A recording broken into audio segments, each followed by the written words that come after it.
Jó, capítulo 13. Jó quer defender sua causa diante de Deus. Vi tudo isso com os próprios olhos, ouvi com os próprios ouvidos e agora entendo. O que vocês sabem, eu também sei. Não são melhores que eu. Quero falar diretamente com o Todo-Poderoso, quero defender minha causa diante de Deus. Vocês me difamam com mentiras, são médicos incapazes de curar. Se ao menos se calassem, é a atitude mais sábia que poderiam tomar. Ouçam minha defesa, prestem atenção a meus argumentos. Vocês querem defender Deus com mentiras? Apresentam argumentos desonestos em nome dele? Distorcem seu testemunho em favor dele? Acaso são advogados de Deus? O que acontecerá quando ele decidir investigá-los? Conseguirão enganá-lo como enganam qualquer pessoa? Não, certamente ele os repreenderá. Se distorcerem às escondidas seu testemunho em favor dele, acaso a majestade dele não os aterrorizará? O terror dele não cairá sobre vocês? Suas frases feitas valem tanto quanto cinzas. Sua defesa é fraca como um pote de barro. Calem-se e deixem-me em paz. Permitam-me falar e eu arcarei com as consequências. Sim, porei minha vida em risco e direi o que penso de fato. Ainda que Deus me mate, Ele é minha única esperança.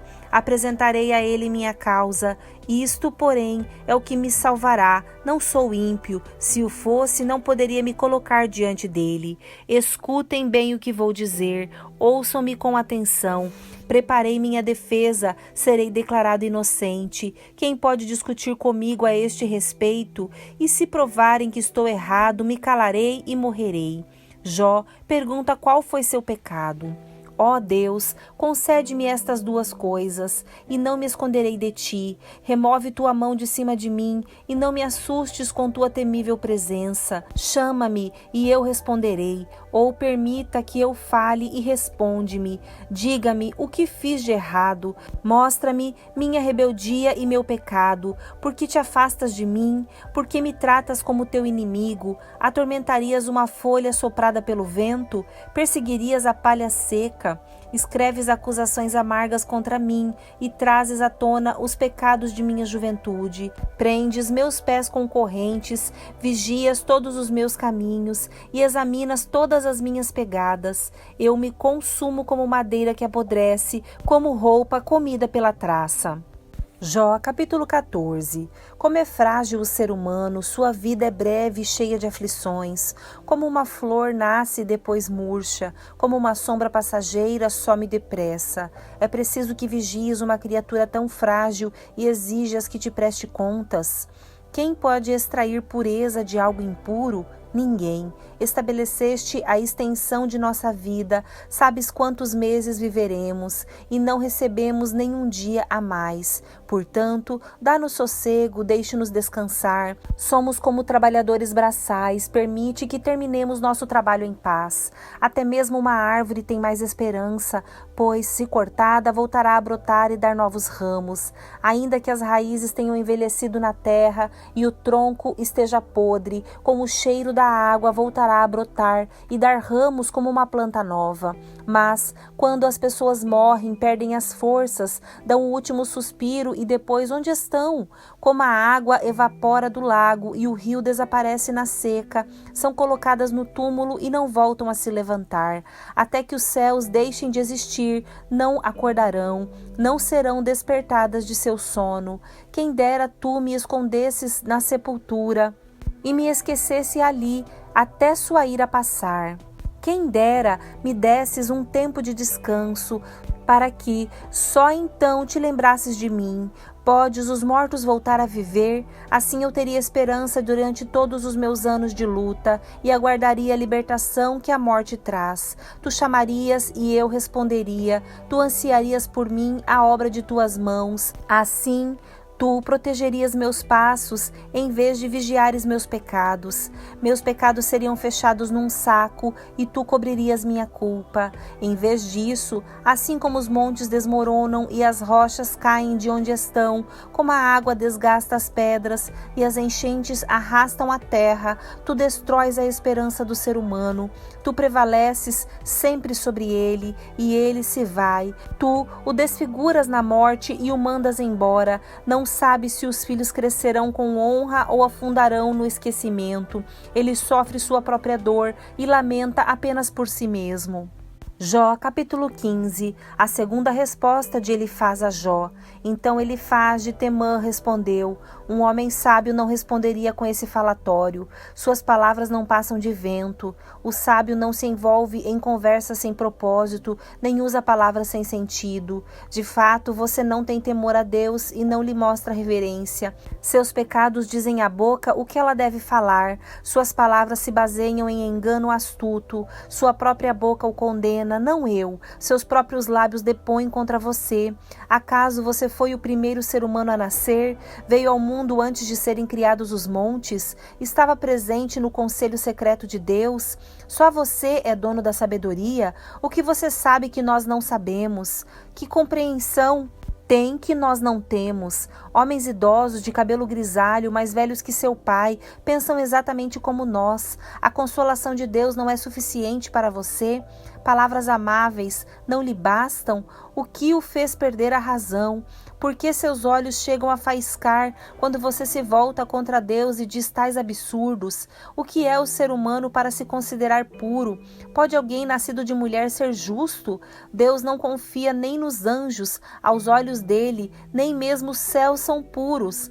Quanto menos um ser humano detestável e corrupto que tem sede de perversidade. Escute e eu lhe mostrarei. Falarei com base em minha experiência. Ela é confirmada pelo relato de homens sábios que ouviram as mesmas verdades de seus antepassados, daqueles aos quais foi dada a terra, muito antes de chegar qualquer estrangeiro. Os perversos se contorcem de dor a vida toda, aos cruéis estão reservados tempos de sofrimento. Em seus ouvidos ressoam sons de terror e mesmo em dias tranquilos temem o ataque do destruidor. Não se atrevem a sair no escuro por medo de serem mortos pela espada. Ficam perambulando e dizendo: onde posso encontrar pão? Sabem que o dia de sua destruição se aproxima.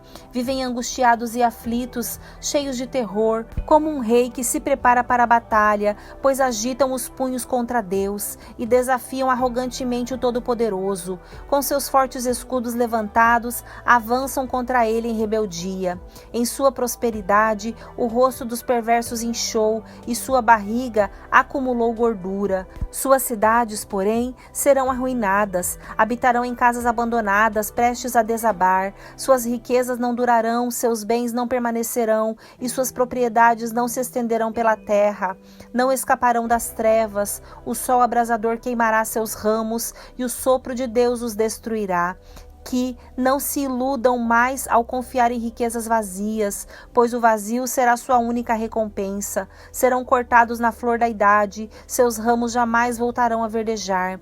Serão como a videira cujas uvas são colhidas cedo demais, como a oliveira que perde as flores antes que se formem os frutos. Pois os ímpios não têm futuro, o fogo destruirá suas casas enriquecidas com subornos, concebem desgraça e dão à luz maldade, seu ventre só gera engano. Jó, capítulo 16, o quinto discurso de Jó, resposta a Elifaz. Então Jó falou novamente: já ouvi tudo isso antes, que péssimos consoladores vocês são. Será que nunca vão parar de tagarelar? Que perturbação os faz continuar falando? Eu poderia dizer as mesmas coisas se estivessem em meu lugar, poderia berrar críticas e balançar a cabeça contra vocês, mas eu falaria diferente, eu lhes daria ânimo e tentaria aliviar seu sofrimento. Em vez disso, sofro se me defendo e sofro igualmente se me recuso a falar. Ó Deus, tu me esgotaste e destruíste toda a minha família. Reduziste-me a pele e osso, como para provar que pequei. Minha magreza depõe contra mim. Deus me odeia e em sua ira me despedaçou. Range os dentes contra mim e me transpassa com seu olhar. As pessoas zombam e riem de mim e com desprezo me dão tapas no rosto. Sim, uma multidão se junta contra mim. Deus me entregou aos pecadores, atirou-me nas mãos dos pensamentos perversos. Eu vivia tranquilo até que ele me despedaçou, pelo pescoço me agarrou e me quebrou ao meio, fez de mim seu alvo e agora seus arqueiros me cercam, suas flechas me perfuram sem misericórdia e meu sangue molha o chão.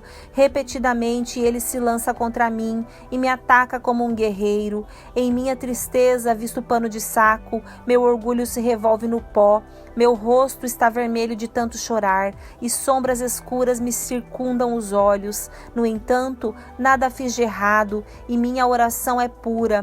Ó terra, não esconda meu sangue, não permita que meu clamor permaneça oculto. Agora mesmo minha testemunha está nos céus, meu advogado está nas alturas. Meus amigos me desprezam, mas derramo minhas lágrimas diante de Deus. Preciso de um mediador entre mim e Deus, como alguém que intercede por seu amigo, pois em breve seguirei pelo caminho do qual jamais voltarei.